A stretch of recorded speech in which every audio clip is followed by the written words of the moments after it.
The next stop is On the Radar Radio. Stand clear of the closing doors, please. Yeah.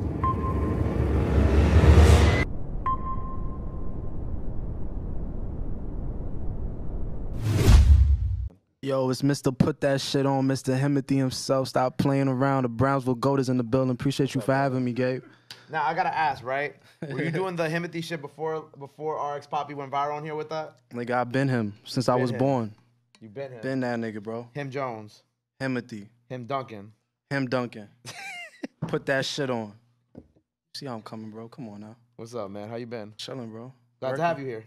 Appreciate it, bro. I've been trying to get up here. You know that, gang. Your project out now. Make sure you go stream that. Go check that out. I'm Really Him on all platforms. Go get that.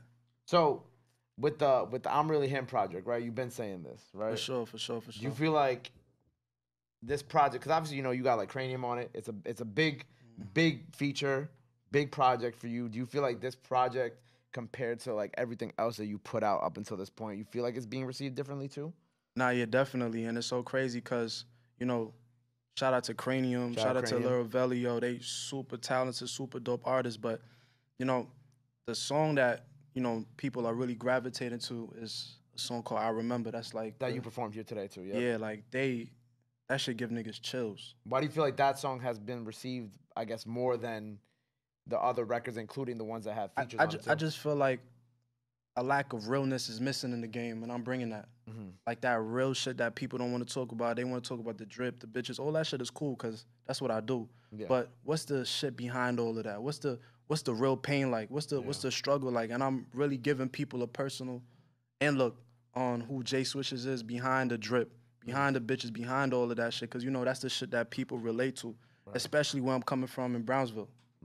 For sure. So people could relate to that pain. Right. I feel like it was funny because I had this conversation with somebody the other day. I feel like that type of music is really starting to become back to the forefront with even people like Albial. You know what I'm saying? You look at an artist like Albial and like the numbers he's putting up, and he came back home doing the numbers that he's doing, and even like people like Millie's, who isn't from New York, but Millie's is dope. Millie's is fire. Millie's is dope. And I think that people underestimate that type of sound right now because obviously the cool thing to do is to do drill music or club music, and obviously there's a lane for that too. That's not knocking that, but also like that this sound never went away at the same time. It's not at all, and I just feel like that's what, you know. Shout out to all the drill artists because I listen to drill, it's dope. But I'm separating myself from the pack. You feel me? That's what's going, like, my music is gonna separate me from other niggas. You know what I'm saying? Because I really feel like the type of music that I'm making, especially in the city, niggas is not making the music that I'm making in New York. And I just feel like that's what it is. Right. So before you started doing music, you were playing ball too, right? Nah, for sure. How long did you play ball for? Up until when? My junior type shit. Because after junior, I was like, I'm just not. Because the reason why I was playing ball too is to get closer to my pops. Because me and my pops is not cool. And me playing ball, like, it really made me and him have a relationship type shit. But then as I got old, I'm like, damn, if I got to play ball to get a relationship with you, then fuck it. It's really not my... And to really take anything I do, if I can't do it big, I'm not going to do it at all. So I just felt like, yo, the amount of time that you got to put into play ball to really be elite is just not in me. Like, I don't really have that much passion as much. I love ball. Like, I was dedicated to it. But I came to a realization that music is really my passion. This is what I should go with. I'm really Himothy with this shit. For sure. So, with that being said, so obviously after you stopped playing ball, like you and your pops, that relationship didn't really... Nah, yeah, I don't fuck with my pops like. Nah.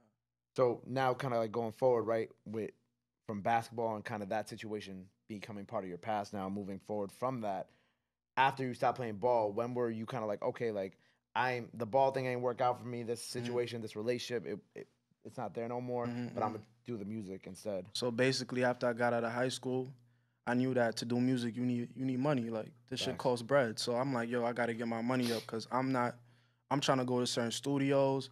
I'm trying to have certain type of drip because, you know, image plays a part. It's not just music. So I need my money to be up. So I just focus on getting to the bag. You know what I'm saying? And then once I felt like I had a good amount of bread, I just started investing in myself. You know what I'm saying? I'm going to, and it was nice where like, yo, I'm like, damn, studio time, food. I just pick studio time. I just go to sleep hungry. Fuck it. You know what I'm saying? Because if I didn't do that, I would have never had the team that I have now, and I wouldn't even be here sitting talking to you. Right. I seen the vision before anybody else seen it. Facts. So it's funny because I remember when I was in college too. There was one of my friends. He'd be like, "Yo, sometimes you got to go to sleep hungry for the sacrifice of what you want and the vision that For you have for sure. yourself." For sure. That's the shit that they don't see.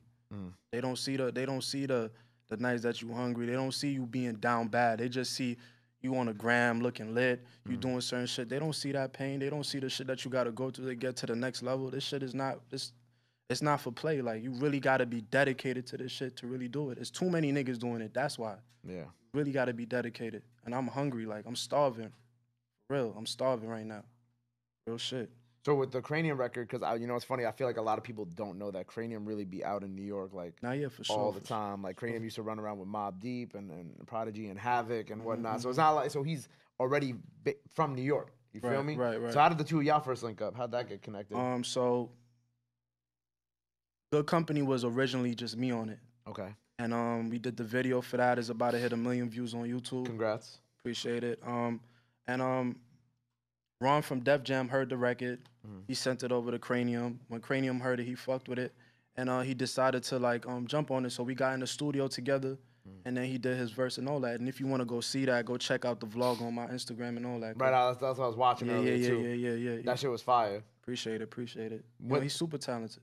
With like doing a record with an artist of that like nature too and that stature, did you even start to see like your fan like you starting to get like people from overseas starting to like tap in because obviously Kranium is an international artist and it's huge not only here but obviously Caribbean and Europe and definitely the UK. And I've been tapping with overseas, because I've been on BBC Radio. Yep. Charlie Sloth had me on his playlist, all of that. So I'm getting my looks out there in the UK and stuff like that. So overseas definitely fuck with me for sure.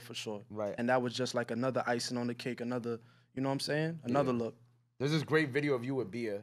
Oh yeah. That shit, I was watching. I was like, first of all, they both like lit as fuck. But I was like, I wanted to know like, what is there like a connection there, or did y'all just happen to be in the same spot at the same time? We just happen to be in the same spot, and it's just like when you drinking, you vibing, everything is just good vibes. You know what I'm saying? Like Right. I'm the type of person when you get around me, like it's only good energy that I bring. I feel like that's why so much people fuck with me because my energy is just different. Like I'm a really humble but confident, but really chill nigga. You know what I'm saying? Yeah. And I feel like people could see that on you, that confidence, that aura. You know what I'm saying? Is gravitating towards me. So we was in the spot together. She had just performed, and it was just like niggas were just turning out. We partying. We having a good time. Shit was lit. Right.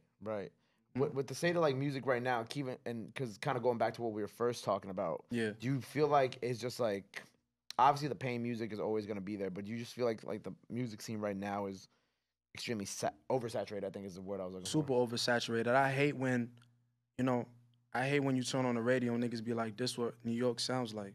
That's not what New York sounds like. New York is so diverse. There's so many things going on. Drill is not what New York sounds like. I'm gonna keep it a buck. Like it's mad different shit going on in New York. It's super diverse.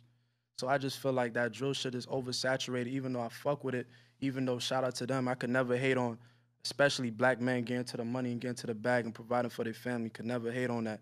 But yeah, it's oversaturated, and that's why I'm taking the lane that I'm taking. Because the music that I'm trying to make, not even trying, I am making it, is timeless music. I'm not trying to have a moment, I'm trying to have a career. You know what I'm saying? The people that I'm inspired by, Drake, Tory Lanez, stuff like that, they make actual songs that people gonna listen to 10 years from now. Right. So that's the type of music that I want to make. I'm not trying to make nursery rhymes. Respectfully. I feel like that's the thing right now too. Is like people, with social media, people think that if you make something for the moment, because I even feel like with some of the drill music, it's good for like the hype, right? Right. Because it's like think about like a movie, right? You go to see a movie, like you're really excited for it, and it's like the movie is hyped up, all this shit like that. The first week that you go to see the movie makes like $400 million the first weekend, right? But then the reviews come out and people hate it, and then the second weekend that shit dips $350 million, right? So then now the second week it only makes $50 million, right? That's a fact. And it made $450 million in 2 weeks, and the budget was like, let's say like $800 million, right? Then you're not making the money back, and then that's kind of how I feel like some of the newer, I guess, drill music. Not everybody is like that, obviously, because certain artists, certain artists have fan bases. Yeah, like rest in peace to Pop Smoke. Yep. He was about to go stupid crazy, right. Stupid crazy. Like you know what I'm saying. But niggas is doing their thing. Shout out to them. But I'm doing my thing. I'm gonna stay doing my thing. Right, because at the end of the day, you have to have like a diverse palette in with your music because, like you said, it's like you look at someone like Drake who now makes house music and club music and shit. And it took him time to even get there. When he first came out, he would have never been able to drop that type of music. He had to build himself up to get to that point. Yeah. You know what I'm saying? Because I'm super diverse. I'm actually holding back some of my talent because I'm just not in the position right now to do that for it to be received the right way. Because this music shit is all about timing. When I get to that certain level, I'm gonna bust niggas' heads like, damn, this nigga is really wild, crazy. Like, the fuck? Yeah. That's really what I do, though. I really do this music shit. I love music. Right. For sure. And I think that's like that's kind of like a sad thing that you have to deal with too, because it's like you want to put out certain things that's like different. Like, I don't know, like I'm sure Drake wanted to do house music, of course, 6 years ago, of course. But then it's like you look at that and it's like while there are hints of that type of genre, that type of essence in certain records that he did. I think there was the record he did for like the Louis Vuitton Fast Show that had like a house-ish beat to it, but it wasn't fully in that realm of what honestly Nevermind was. And unfortunately, it's like, you know, it's like you said, if you put something out right now that you're working on that you're really passionate about and it's good, right? But people are used to hearing X, Y, and Z from you. They're gonna be like, "What the fuck is this?" Because it's like you're not at like the level that you want to be at, or the level that your fans are ready to indulge in hearing this other side of you. Right. You know what I'm saying? It's like a good and a bad thing. Yeah, it's a game. You just got to learn how to play your game. Right. And I learned how to play my shit. I'm just pushing it accordingly. Right. So after this project, like, what are you working on? What's coming up? I got another project that I'm working on right now called "Call Me Nothing But Him." It's gonna be. I like that. This is like the finale to the trilogy. Okay. And this project, I'm telling you, this is. If you thought the second one was fire, first one was fire, this one is gonna be like a masterpiece. People that I'm gonna have on there, it's gonna be like, how the fuck don't watch that? I'm really a wizard in real life. I really do this shit. So it's just gonna be one of them ones. What does it take to be him? Work ethic, consistency. I'm not just talking my shit. I'm working every day. I'm like the president outside shaking hands, kissing babies, building relationships. Like, again, the shit that they don't see. So when I come on the mic and I really talk my shit, it's because I know the work that I'm putting in. You know what I'm saying? Again, if I wasn't putting in the work, I wouldn't even be sitting here talking to you. I'm pretty sure there's mad niggas that want to come up here. But I'm here, though, because of the work that I put in and relationships. So that's what makes me him. You know what I'm saying? I really put that work in every day. I done invested, sacrificed a lot for this shit. So that's what makes me Himothy. And that's what make you him. If you follow that same type of, you know, bravado. Word. I think that's a great place to end it. So what's the name of the new project? It's called I'm Really Him. Go check that out. Call Me Nothing But Him is on the way. Well, no, I'm Really Him been out. Call Me Nothing But Him is a new project. For sure. It's Call coming Me out. Nothing But Him is on the way. It's on the way. Call Me Nothing But Him on the way. I'm Really Him out now, so make sure you go stream that. Go get that. Live performance out now. Freestyle out now. Those will be on DSPs. You know what I'm saying? John in the building. John gonna make sure. So make sure y'all go keep streaming that shit. That shit fire. Before we get out of here, let the people know they can follow you. Anything else you want to let the fans know, now is the time to do it. This camera right here.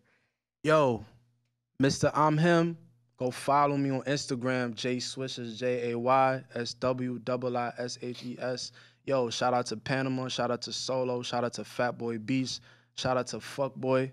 Come on, man. Like, we really doing our thing. Stop fucking around. It's Swishes. I'm Really Him, Mr. Him Duncan. Put that shit on. Get in tune. There you go.